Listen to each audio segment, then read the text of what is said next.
Hello to you, Dame Esther. It's always a pleasure to talk to you. Nigel Huddleston, we were chatting to him a little bit earlier on this hour. I believe that you both ran for the seat in Luton.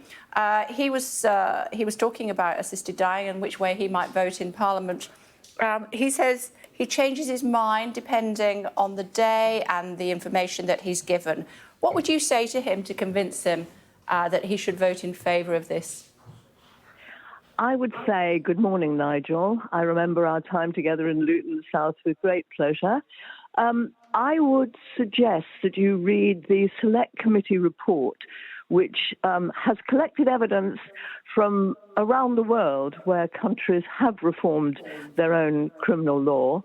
And listen to your own constituents, too, because so many people these days have witnessed the painful death of someone close to them, someone who was asking for help to die.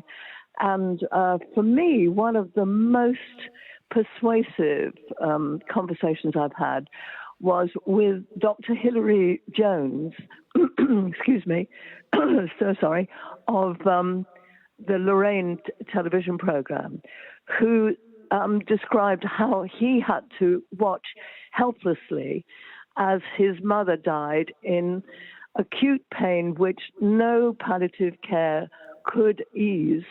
And she refused to let him help her die because she knew how dangerous it would be for him professionally.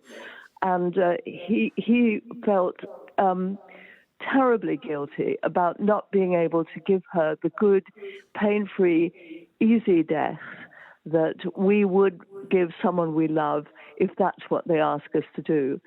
So what I'm saying to Nigel and to many others is all I'm asking for is the choice, my personal choice.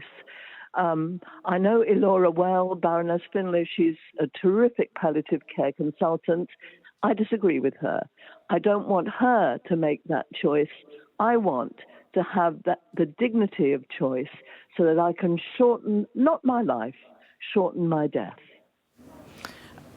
I know that you've been aware of the Archbishop of Westminster suggesting that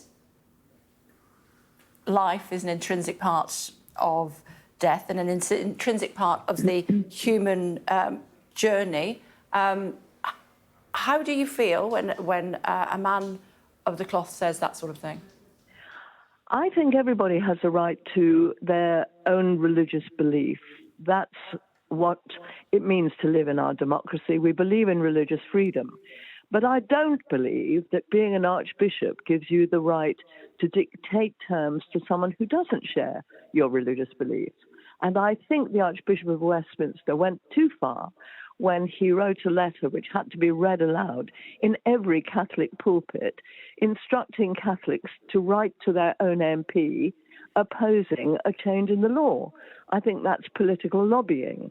Of course, he has a right to his own faith. And of course, he can describe his faith.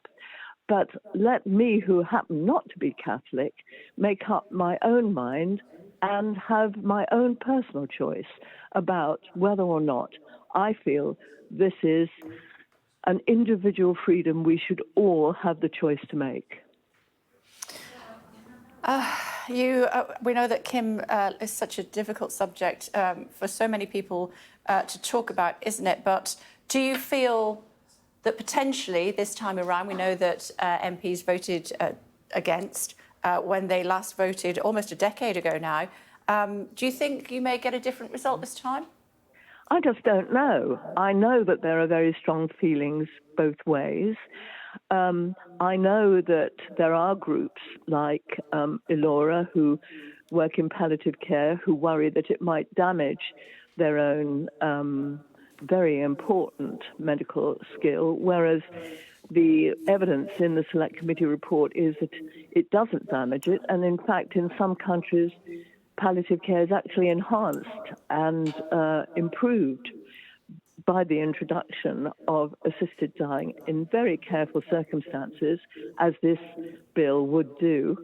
I know that disabled people sometimes feel that they will be pressurized into taking their own lives, which is a tragic reflection on the way disabled people sometimes feel they are valued. Of course, we don't want this to apply to disabled people unless they become terminally ill and ask for assisted death. And, you know, the religious groups, as we've said, sometimes have strong views, not just Catholics and C of E, but I believe some Muslim people feel that suffering has to be endured as part of life. So I think there are strong feelings on both sides, and we will see what happens in November when the actual debate takes place. Okay, Dame Esther, thank you.